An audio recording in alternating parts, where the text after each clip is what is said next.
Hi there, my name is Dr. Florencia and I'm a psychologist and a life coach. If you clicked on this video, you're probably in your 30s and you probably want children, but you're single and you're not in an ideal situation because you're not married or you don't have a long-term partner and you've got no idea whether that's going to change anytime soon. You probably feel the clock ticking, your hormones shifting and your body ever changing. Lord knows. Our bodies change so drastically the moment you hit 30, and therefore just amplifying the notion that you're running out of time. As a psychologist and life coach, I offer one-to-one support and guidance for women between the ages of 20 and 40 who are quite anxious about the state of their lives, whether they are newly single and ended a long-term relationship, or they are looking to advance themselves in their careers, but they're not having much luck and they feel quite stuck with where they're at. Or you are a woman who is living a unfulfilling life and quite anxious about where you're at currently. So this video is for you if you're ready to have an honest conversation about wanting children and being single. Let's look at some numbers, shall we? Because it's not looking great. From the data of the Office for National Statistics Census, in 2021, it has been found that women in the ages of 30 to 34, around 54% had never been married or in a civil partnership,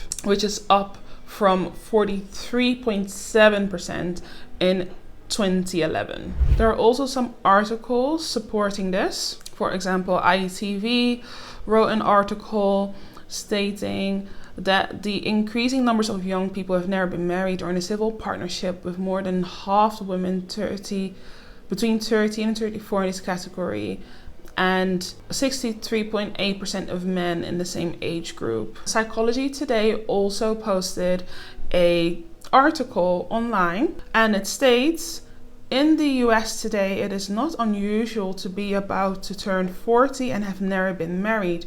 In the most recent data from 2023, more than a quarter of adults between the ages of 35 and 44 had never been married, which is 26%. From men, that percentage was even higher, it was 29%. For women, it was lower at 22%. So the statistics are staggering, but in all honesty, in my lived experience personally, as well as in my professional experience, I am just not surprised by this. And what is even more shocking, but again not surprising, when looking at ethnic groups, after taking age into account, the highest proportions of adults who have never been married or civil partnered are within the Black British, Black Welsh, Caribbean or African, and mixed or multiple ethnic groups. Yeah, ladies, I really feel for us. I'm not gonna lie, I really feel for us. It's dire out here, okay? So in order to kick this conversation off, I wanted to start off with sharing where I'm at in my journey. I actually had a long-term relationship, which sadly ended a couple of years ago. I went through a whole transition in my life, and which is also partly why I paused YouTube for a couple of years, just to figure out what I wanted to do and which direction I wanted to head in. But anyway, there's a whole other conversation for another day. But what I found was, even with dating in the last couple of years, or even before that, I had a very difficult time. I had a very difficult time finding someone who was compatible to me and who was committed to the relationship from a long-term perspective. So for a while now, in all honesty, I had in the back of my mind that I had to prepare for potentially not finding a partner.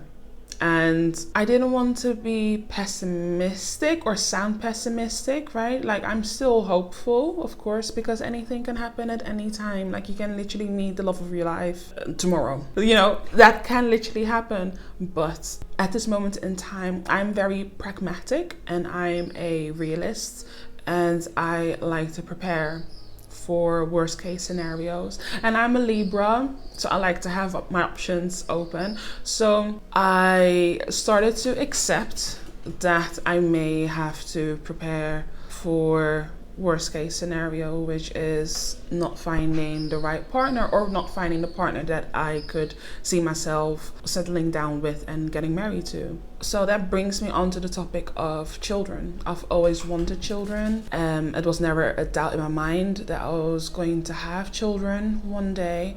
But of course, when you go through life and you realize that, okay, it is not a given to have children. Like sometimes it looks like it, because sometimes, you know, there are women out there who pop out children left, right, and center, and like it's, you know, like it's nothing. But you know, it's definitely not everyone's story, right? So as becoming older and just having more life experience in general, I came to accept that no, this is something that I would need to prepare for, not just financially and mentally, but thinking about, you know, what my options are if in case I don't have a partner. So I'm not saying that I am not opening myself up to a potential partner, but I am starting to prep for the possibility of doing this on my own, because I also have to practice what I preach, which is don't wait for nobody to live your life. And I use that in reference to everything, whether if it's to do with traveling, whether if it's to do with going out, exploring new places. And why would this not apply to motherhood as well? I honestly think that simply about it. And there may be some people who may disagree, and that is fine. But for me and the type of person that I am, the knowledge that I have, I am very comfortable with the idea of choosing and intentionally choosing to raise a family on my own, if I feel like that is the only option that I have at that moment in time. So you may be in a similar position yourself, where you are considering what your options are.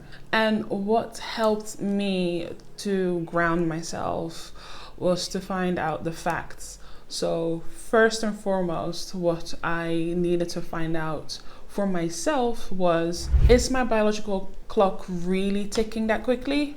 Or have I been impacted by the fear mongering that I came across on the internet? So the narrative of, oh, your eggs are going to be fried after 35, or, you know, it's just never going to happen after you reach 40, or if it does happen, then the likelihood of your eggs being less than optimal after after you reach the age of 35.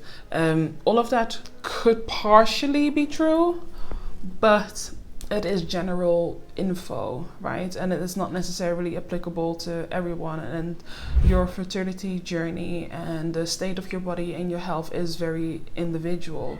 So you need to embark on researching for yourself where you're at, and then make decisions based on that information. So what does that look like in practice? Well, I literally did my fertility testing. I went to my gynecologist locally, and I let her know what my concerns were, which is about my timeline and whether I had enough egg reserved and whether my hormones were fine and optimal. You know, I've got PCOS, as some of you would have noticed. You know, I've got the typical hormonal acne around my chin and neck area, and I've got other, you know, symptoms, typical PCOS symptoms.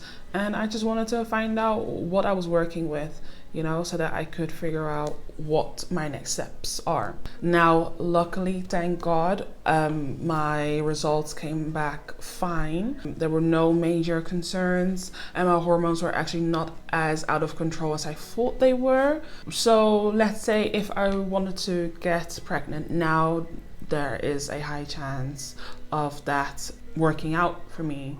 So in essence, there isn't a whole lot for me to worry about, other than, you know, the typical losing weight and, you know, making sure that my health is at its optimum state. But that is pretty much it. So I'm saying all that to say, to invite you to check up where you are, check up where you're at in terms of your health and in terms of your blood tests. If you're in the UK, it's unlikely that the NHS will pay for this. You may have to pay for this yourself, pay for this privately, but it's definitely worth it. And in the US, I mean, you know, you guys know your health system better than I do. But again, it's definitely worth checking in and doing that for yourself, so you've got your answers. And then another thing that you may be worried about is the different options or fertility options that you could explore if you choose to go down the single motherhood by choice route, which is egg freezing, IUI, IVF, or adoption. Now, I'm not going to go into too much details about each. If that is what you're interested in, you could let me know in the comments. So again, depending on what option is suitable for you, think about what is feasible for you. Think about eventually what the priorities are for you. And in terms of which route you want to go on and which choice you want to make, you would have to think about what is important to you and what you want to prioritize and what is feasible for you. You can also consider, do I want to do this or embark on this journey locally, or do I want to go abroad? Because there are also choices for you to go abroad and do this, right? But that is, again, a whole other conversation, would require another video. Again, if you think you're interested in that, let me know and I can see what I can find for you all. And how do you know whether you should embark on this journey now or preserve your options for later? And that is, again, a very personal choice, right? Because it depends on where you are financially. Like, are you financially ready to take such a leap for yourself and commit to this journey? And are you in a position where you're able to invest quite heavily, emotionally, financially, physically, mentally, you know, to this journey? Like, it is not a walk in the park. So you do definitely need to be in a position where you are, you know, not necessarily in a perfect stage where you're at, but at least in a good enough position where you're able to manage yourself in the best way possible. And furthermore, and in terms of what your blood test will feed back, right? So if your blood test is saying, well, actually, there is a sense of urgency and you may need to do this quickly, then by all means figure out what you want to do with that information. But if your blood test is saying, well, you know, you've got some time and you can ease up a bit and map it out a bit more, then do that by all means. But it is, again, it's very individual and it is whatever suits you and whatever your goals are. Are you currently single and wanting to have children and you're very anxious about what to do and where you're at with that at the moment? Let me know in the comments and let's see how we can support you. All in all, it's about taking control of your timeline and what feels best for you. Knowledge is key. And in all honesty, I felt so relieved when I got my blood results back, because up until that point, I was honestly quite frantic about it. And I had nights when I was crying myself to sleep, just worried about not having a partner right now and wanting to have children and just not knowing how I was going to go about that without having a partner. But then I realized that actually I don't have to depend on someone else to realize my dream. And two, if my decision making is going to depend on what's going on with my body at this point in time, then I'm going to have to do my research and find out what my answers are.